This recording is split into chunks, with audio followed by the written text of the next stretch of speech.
yes li fi gars yi wax bëri na trop man li ma bëggoon njëkk a wax d'abord mooy damay traduire le mot maase en wolof maase mooy dàmp parce que dàmp quand même man 92 bi ma Baaba Naar damme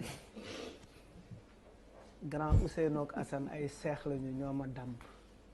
te dàmp sax dans notre culture taamu nañ ci ay seex ñu lay dàmp boobu Abdoul maa ngi dammee terrain Ndiarème en face église bi Abdoul ak Amad Gaye ak grand Badou yàlla na ko yàlla yërëm ñoo ma yóbbu ci kër ñoom Ousseynou ak Assane kër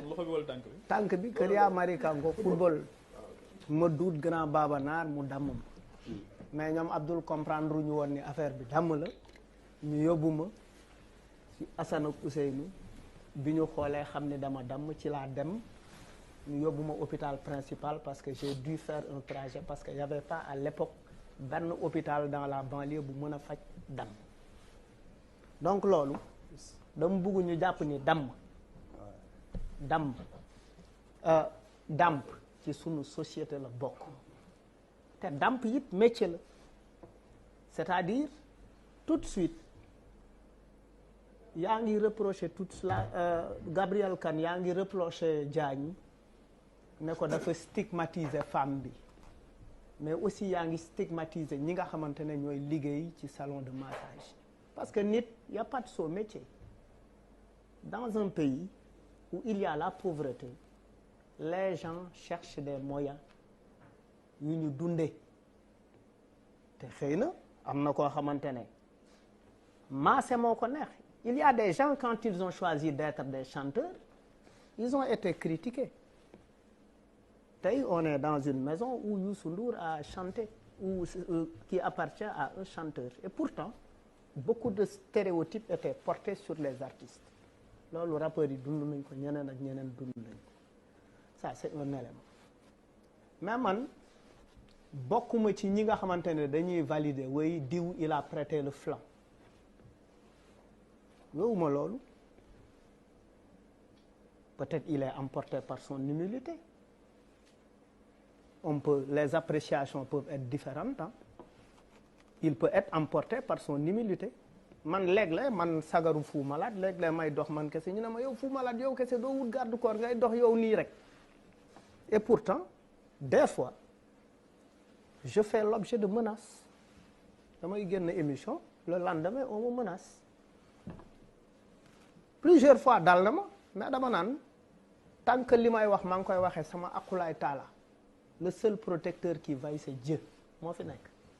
amal char de combat nit ñi am nañu ay garde du corps am ay GIGN am ay char de combat te pourtant protégé wu leen li ma bugg a wax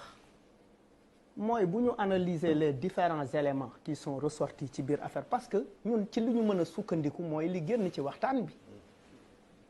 li ci génn il y a eu des procès-verbaux qui ont échappé ces procès-verbaux c'est à la décharge effectivement de Sonko ah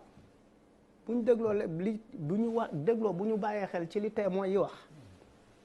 les procès-verbaux yi nga xamante ne moom lañ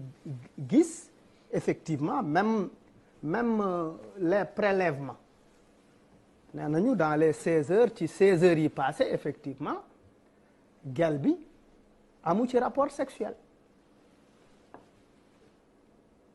te aussi ku ñu violé jàpp naa ni fi ñu lay violé mu ci kër la nit ñi dinañ dégg nga yuuxu di nga def un peu de résistance parce que fu ñu waxee viol rek mooy dañ ma forcer liñ may def bëgguma ko bu fekkee mag nga bu fekkee xale nga peut-être mun nañ ne affaire bi dafa xat duggul ci ñàkk dugg bi mu gaañ la bu fekkee xale nga on a vu des petites filles de 7 ans 6 ans yu ñu yegg seen kaw gaañ leen on a vu de petits garçons yu ñu yegg seen kaw gaañ leen on a également vu ay nit yi nga xamante ne perdre nañ seen virginité ñu yegg seen kaw mais dina am xëccoo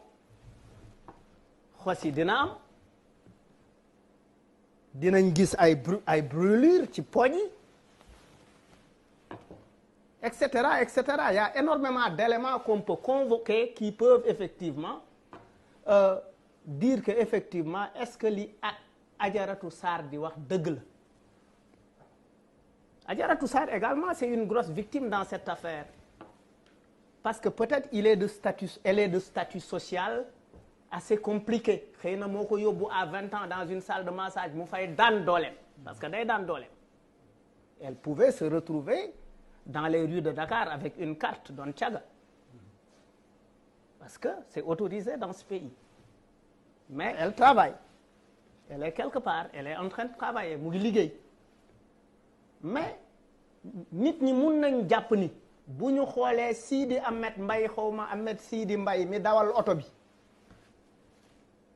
nit ñi dellu xool kuy Sidi Ahmed Mbaye gis ko mu sol t-shirtu APR fekk ko ci manifestation ñu ne doomu cousin wu diw la wala doomu diw la te diw boobu effectivement mu ngi ci coalition Benno Bokk Yaakaar xel mënees naa tey xel mën naa tey dans cette affaire là et puis am na loo xamante ne d'accorduma ko bu ñu doon xool pour comme tu cites les PV booy bi nee na bon même bu dee mbokk politicien la lui politique bon d'accord mais dama ne même si c'est ce qu'il dit sur le PV mais comme on cite les PV mais loolu maître dinaa ko ci interpeller vraiment sur l'authenticité des PV et la normalité de les retrouver d'or il continue dama ne gis nañ ko ci ay rassemblement mu sol t-shirt marron beige xale bi xëy na li ko agité loo ci sa xëy na laa wax xëy na li ko agité loo mooy il y a un montant bu mu musul dégg mu gis ni samay bamba maase na buntu tekki ubbeeku na alhamdulilah ku am 20 ans conséquences yi mu mën a ni mu mën a appréhender benn affaire ba xalaat ci conséquences yi ku am 50 ans ku nit bu am expérience du ko xëy na bu doon ku am 50 ans la ñuy jouer le rôle boobu waxuma ni je parle toujours au conditionnel bu doon ko am 50 ans lañ koy defloo ko am expérience xëy na du demee noonu mais dans tout crime boo gis amul benn crime bu parfait nit dem na di dajji kër bàyyi fa carte d'identité seq na ak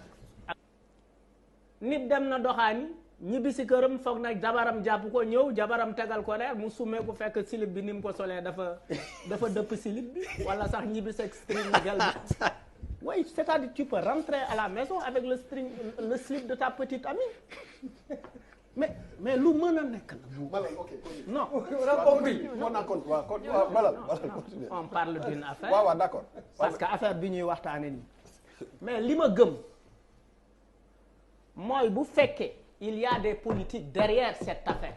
la responsabilité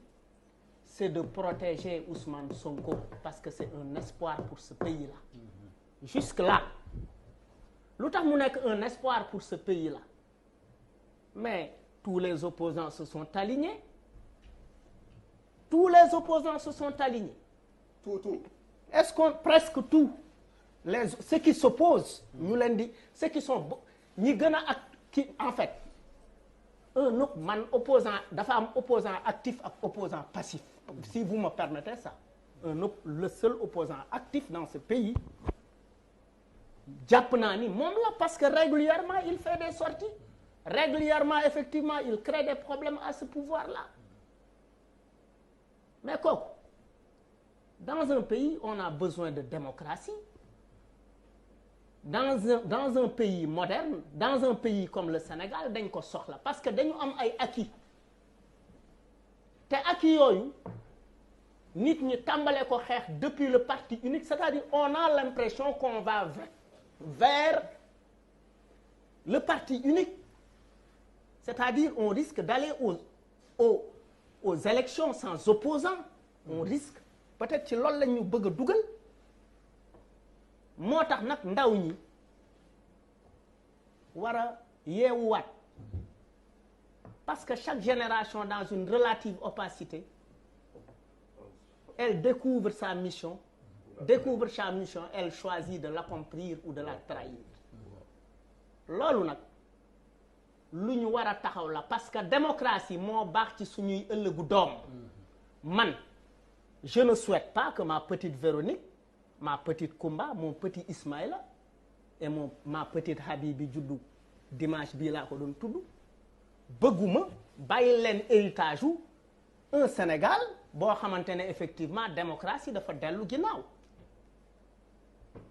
Dans cette affaire li ñu ngi seetaan ay affaires yoo xam et puis dafa am beneen affaire c'est-à-dire depuis presque 9 ans